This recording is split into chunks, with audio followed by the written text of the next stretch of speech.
Back on our program, Jones and Company. Once again, we're speaking with the Commissioner of the Royal Bahamas Police Force, Ms. Shanta Knowles. Ms. Thank you. Knowles, we're back on the program. Let me start that over. It's a little awkward. We're back on our program, Jones and Company, and once again, we're speaking with the Commissioner of Police, Ms. Shanta Knowles. Ms. Knowles, before we went on our break, we were talking about the police force. We were talking about, in terms of, we made reference to body cams and some of these things that we have to sharpen up or we have to put more focus on in terms of our police. And we've seen in the recent past a lot of complaints against police officers, and I think that you've mentioned your intention to see police officers utilize body cam technology more in the Royal Bahamas Police Force. Is that right? That is certainly so. In the past years, or just recent years, we have acquired body cameras and hope to outfit every officer on our front line. We have been using and seeing the positive impact that these cameras are giving to us. We're using them in our criminal investigations, but we're also using them in investigations of complaints against police officers.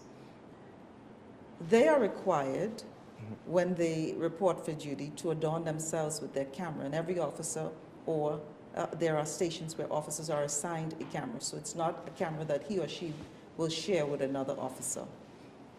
And when they are required by policy to activate their camera whenever they come in contact or with members of the public or they are dispatched to deal with a complaint. In recent times, we've heard people complain about an officer's lack of professionalism or abuse of power, and we have used the footage from those cameras to refute those allegations. So we know that the cameras are working for us as it relates to complaints, unwarranted complaints against police officers, but it certainly is helping us also in the fight against crime. It's recording, it's documenting as the officers go along. Right. And so in the near future, we intend to expand that program so that even more officers will be outfitted with the technology. Right. And, you know, we talk about it, and you mentioned, you acknowledge that there are bad apples in the Royal Bahamas Police Force, such as any institution or organization, and it's always good to be on top of those sorts of things. With that being said, then, would you agree with the statement that this idea of a culture of corruption is overstated or grossly overstated? That, you know, when you think about the word culture, and what's cultural, it's cultural to go to Bay Street for Junkanoo on Boxing Day. It's cultural to eat crab and rice. But do we have a culture of corruption necessarily within the country? I don't think so. I do believe that those who become corrupt do so, that's a personal, what should I say, choice that they make. But is it a culture? No, we are people who are, we have moral standards. We were brought up in homes where values, good principle values are taught to us. And so when people make bad decisions, it is a choice that they make. Is it culture that the Bahamas is a corrupt nation? No. You will find that there are challenges in every country, in many communities, but does that mean that it's their culture to be that way? It's certainly, I will certainly not put that on my organization or my country to say that it's cultural for us to be corrupt. No. Right. We do find that there are people who have offended the law and made us look bad in the sight of the world, but is it all of our people? No way. I don't believe that. Right. While we're on the topic of technology, talking about body cam footage, CCTV has become a big thing too, in terms of an asset that the Royal Bahamas Police Force is proud to say that they're able to utilize in resolving matters, and in some case being able to fill in the blanks or to complete the puzzle when not all of the information is available. Mm-hmm. In terms of the benefit of CCTV to solving some of these crimes, can you speak to that? We have lots of cameras around New Providence. We hope to expand the project into Grand Bahama and our family islands.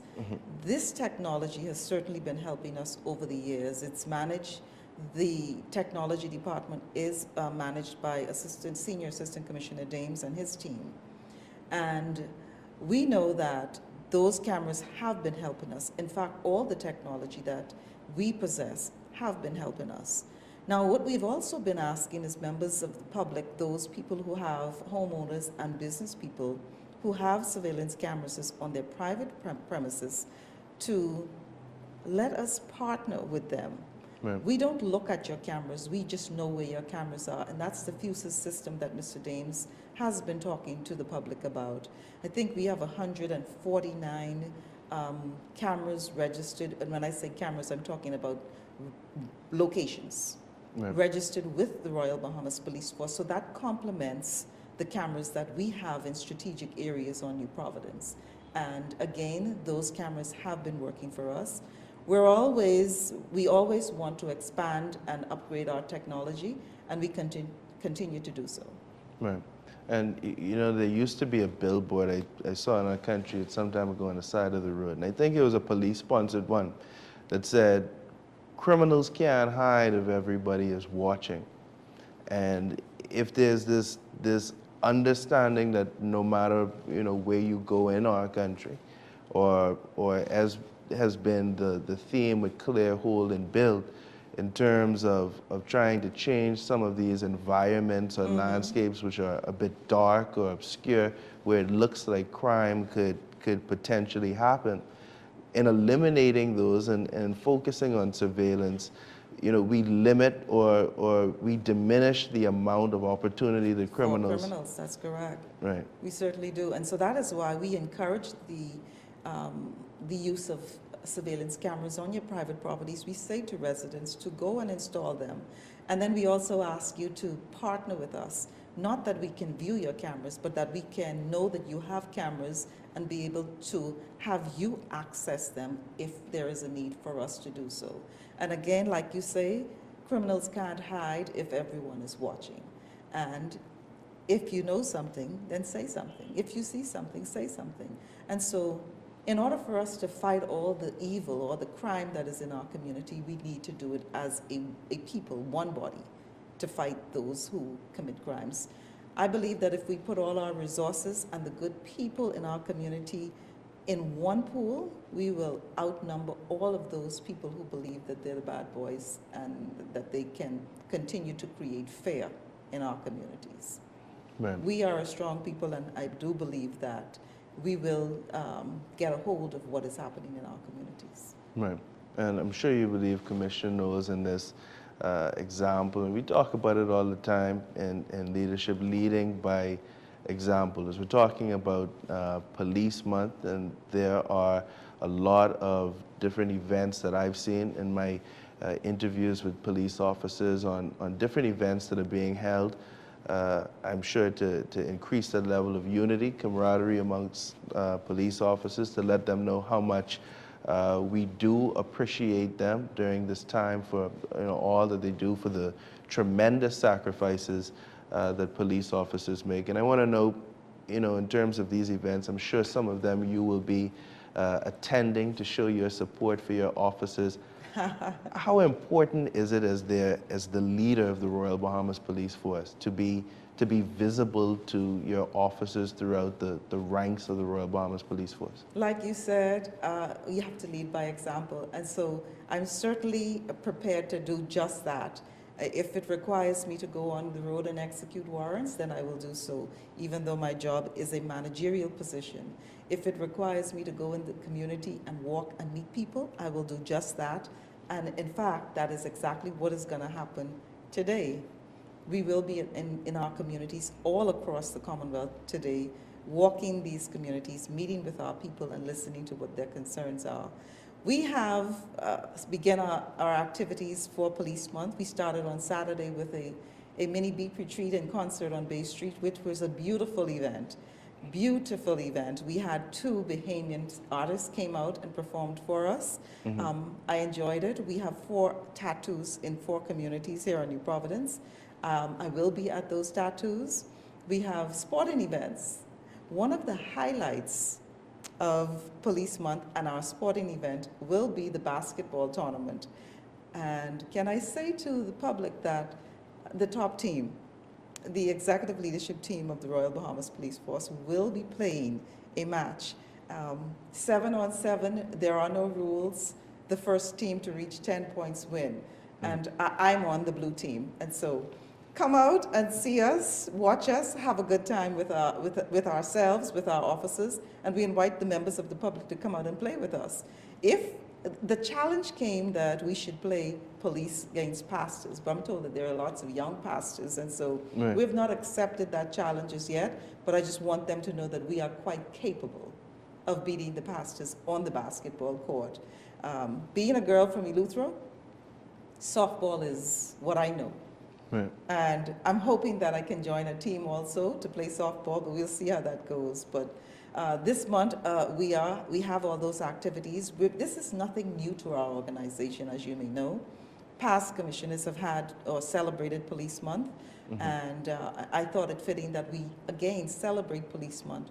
What I have seen in the past is that these activities that we have certainly boost the morale of the officers. And you'd be surprised to know that some officers don't know each other. And so this also is so that we can get to know each other. We would know who our brother and sister is at a particular station. And of course, welcome the opportunity to learn together, to play together, so that we could live together and so that we could certainly serve together. And so I'm hoping that all of my officers take advantage of this month of activities, members of the public to also come out and share in these activities with us. And I do believe that we will have a very successful month. Right.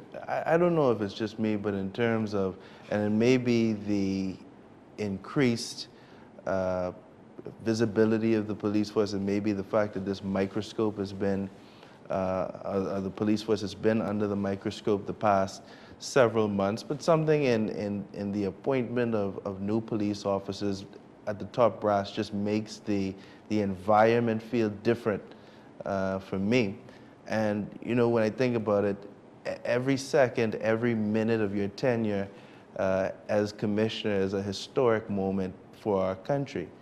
Do you ever, especially as everything's been just so go, go, go, do you ever get the opportunity to think or to reflect on your legacy so far as you go? Or is it just, you know, everything happening and you don't get a moment to really relish the fact that you've now, you know, ascended to the highest rank of the Royal Bahamas Police Force? Well, I'll tell you, there has been little time to think and enjoy or celebrate or relish, like you say, the fact that I've made it to this position as the Commissioner of Police. It has been a fast-moving pace so far, but I believe that, and I certainly have not had the time to think about much of or to expand on what I would want my legacy to be, other than to say that I want to be fair, be known as a commissioner who was fair, but one that gave true service to the people of our Bahamas. That is what I would like to leave, that she was a servant leader to her people. And I believe that as I grow in this position, I will get to relish a little bit more in it. But for right now, I want to be known, and I want my work to speak for me, and the work of the officers to speak for our organization, that we are truly servant leaders in our community. Right. And in terms of, we spoke about leading by example. We spoke about, you know, a lot of the assistant commissioners who have recently been appointed, in terms of their professionalism, bringing them around the force to be able to really show a good example of what police officers should be in terms of really succession planning in the Royal Bahamas Police Force, and then perhaps who takes the top spot next on the force. Is there, you know, a level of succession planning on the force where that is, you know, an easy process in terms of you yourself easing into this position? It seemed seamless. So we can look at our organization and see that any one of those commanders out there could eventually become commissioner of police, or any one of the assistant commissioners or deputy commissioners who sit at the table. Because we share knowledge, we understand the importance of succession planning. That is why commanders start, or the ones that we know today, start from the beginning. They start as constables, and they come up through the ranks, learning each rank as they go along the way, because you never know when you would get that call. I certainly was sitting in my comfortable position in Grand Bahama when I got the call. The Prime Minister saw that I have the capability to lead as Commissioner of Police. He made the call, I've accepted, and I think it proves that any one of us in our organization can command this position. Right, and maybe even more importantly, when we're called upon to do so, Willing and able. To lend that service to our Yes. country, we and ought so to you be. have to be brave enough to accept that the challenge to become Commissioner of Police. It is not a position of pomp and pageantry always. It is one of great responsibility. The weight of the organization rests on your shoulders, and certainly the security of everyone in our country rests on your shoulders. So it's nothing that, it's not about popularity. It certainly is about productivity and producing good for our country. And so I do believe that there are others in our organization who can fill the role. Right now, Shanta Knowles is in the position. Right.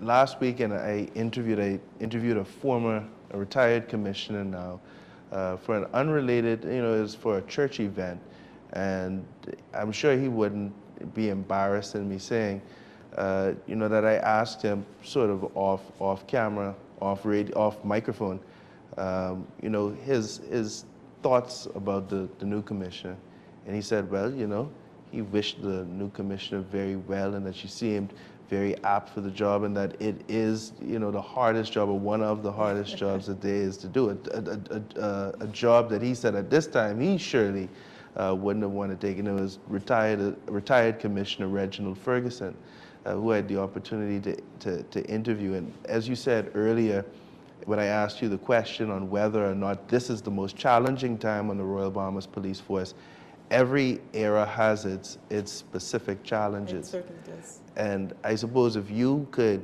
say something now, or perhaps look forward or look to the future, and some of the challenges, and nobody can tell the future, but we know that the challenges become ever more challenging. What sort of advice would you give to a future commissioner, maybe in years that go by, when someone looks back at this tape and looks at this moment? I would tell a future commissioner, certainly, do not look at this position as one where you have arrived and you are being served. Again, this is not a position for you to be served, but for you to give service.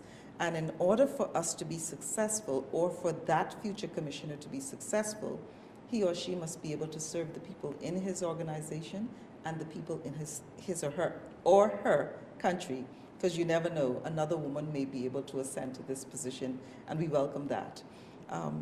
The challenges will come, but you have to be able to find the right people in your organization who can help you to overcome those challenges, and also the right people who you can partner with in the community to help you overcome those challenges. I believe that as we grow more and more into the future, and so with the challenges, just like you said, but so will our organization, and so will methods for us to deal with challenges. So I say to future commissioners, be bold enough to sit in this seat, be brave enough to face the challenges, and to provide security and safety for the people who visit our Bahamas and those who live here. Right. And you mentioned something earlier, Commissioner Knowles, about essentially running the force, or fulfilling the mandate of commissioner, the mandate of policing, without necessarily worrying about some of that criticism that comes. And surely every and any commissioner that comes after you will receive the same, if not more criticism. But in terms of how decisions are made, and whether or not sometimes they're made because of the pressure of public criticism? Are there ever those cases where a decision is made in light of criticism from the public I do to the believe police that there force? are some cases. Are they fair? No. I don't think that they're fair, that we should be beaten severely with someone else's stick. Do we have to make decisions for the best interest of our organization and our country? Sure. And when someone is brave enough to make a decision for the best interest of his or her organization and country, it speaks highly of that person. I believe that when we all sit or take our oath of office, we do so genuinely to give service. Criticism always hurts. It always hurts. But we're not going to focus on those people who want to criticize us to bring us down and to make us feel less than. We will listen to the good voices who will encourage us to continue to push forward, to continue to pray and ask for guidance, to continue to be dedicated to this that we were called to do. And so I say, yes, sometimes those criticisms cause people to make decisions, but is it fair? No. When we look at, for example, missing persons in our country, and a lot of individuals in those circumstances have been younger people, younger children. And I read very recently in the papers where it was revealed that, you know, a high amount of these cases are runaway situations. And we've seen where there has been the aid of the Marcos alert, a technology that has been used to respond to this in cases which we believe to be legitimate abductions or kidnappings. But all the same, we take people being missing very importantly, very seriously. But it seems to me, and when I look at the evolution of the Marcos alert and how it's been used to find missing persons, that a lot of that has been, I think, led by criticism by the public. Criticism to bring in force that sort of alert system, which we've seen work in other countries. And then once again, when people go missing, there's this criticism, and in a lot of cases, I think it's because of parental sort of issues. Mm-hmm. But we see people criticize the police. Well, the police aren't doing anything. The police aren't helping to look. And then a Marco alert goes out, and then within 24 hours, you know, the person is found. In some cases, within the very same community. So when I think about, you know, how that has been utilized, and a lot of, if you look at it in terms of, you know, whether or not the criticism of the public caused that to come into force, you know, it seems very, very related. I think people advocate for it to come into force. We look at the Amber Alert that is used in the US, and they ask, well, why can't we have the same? Right. It wasn't as easy to just go and get a system. Mm-hmm. It requires a study, case study, and how the system would be used. And I'm glad that we did, in fact, have people to advocate for the Marcos alert system. Unfortunately, we got it at a time, or it came about because of the death, well, eventually the death of little dear young Marco. Mm-hmm. But I do believe the system is working for us. Many of those who are reported missing, well, let me just backtrack and say this. There was a policy where you would report someone missing after not seeing them or hearing from them in 48 hours. And then it was after or once we begin the investigation that we would use the technology. Now you will see that once a child is reported missing, the alert goes out.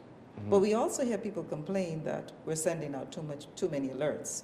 We're not going to listen to that. We're going to continue to send out the alerts. We know that a lot of the teenagers who are reported missing are not missing. They are considered runaways. But we've used the technology to get the public involved to assist us in looking. And yes, the police do go out in these communities to see if we can find those people who are reported missing. Do we get a lot of assistance from the public as in walking the communities to help us? Me personally don't see that. Mm-hmm. There's much more that others can do to assist. Mm-hmm. There's much more that family members, even though they are traumatized by this, can do to assist. get out and walk with us. The CCTV has been helping us in this area also. And recently we know that once we had released the Marcos alert, we were able to look at our cameras and find a young girl, and may I add, 2 young girls. We know that they weren't missing after we were able to pick them up on our camera in certain areas of New Providence and eventually took them back home to their families. So again, those who advocate for the system, we thank them because it's working for us, and we know that the CCTV is also working for us. Right. You know, there was an issue some time ago, a couple of years ago, where at the time the Director of Public Prosecutions in defending a plea deal arrangement had made a statement that a lot of young people who are getting involved in criminal acts or in a lot of antisocial behavior are doing so with the tacit encouragement, in some cases by adults or people who should know better, to steer them away from that. And I guess as the last sort of question I asked before we end our program would be, you know, the importance of parental responsibility and sending that message strongly to our community. I do believe that it is something that needs to be strengthened in our homes, parental responsibility. I don't think we speak about the responsibility of parents enough or encourage them to be responsible for the children that they have brought into this world. A lot of times we see that, and maybe for good reasons, that a lot of children are, let me correct that, not good reasons, but valid reasons, are left unattended and left in positions where they are rearing themselves. And that is because there are so many single parent homes around that are being headed by women who must go out there and work in order to provide for her children. And so you find that when you find people or children in these positions, they find others in the community who are also paying attention to the fact that they are not being properly supervised. And that is where we have the challenge, that young men, especially, who are not being supervised, are being recruited into a life of crime. And that is what we are seeing in our country today. And hopefully, if we can get parents to understand their responsibility to be better parents, to look after their children, if we can get the neighbors to understand that we are our brother's keeper, and if Miss Mary has to go to work, that a simple response to help her is to just pay attention to her home, to her children, to make sure that they're in their home, to make sure that no one is attempting to recruit them or encourage them into bad behavior. We always talk about it takes a village to raise a child. Well, the village now needs to come together and raise the children. I think that's where we dropped the ball. The village has suddenly stopped raising the children. Right, absolutely. We've come to the end of our interview. Madam Commissioner, thank you once again for taking the time out of your schedule to be here with us. And I want to say, in terms of International Women's Month as well as Policing Month, many congratulations to you. Thank you so much. Thank you. Thank you. Thank you to you, our listening and viewing audience, for tuning into our program, Jones and Company. Have a good night.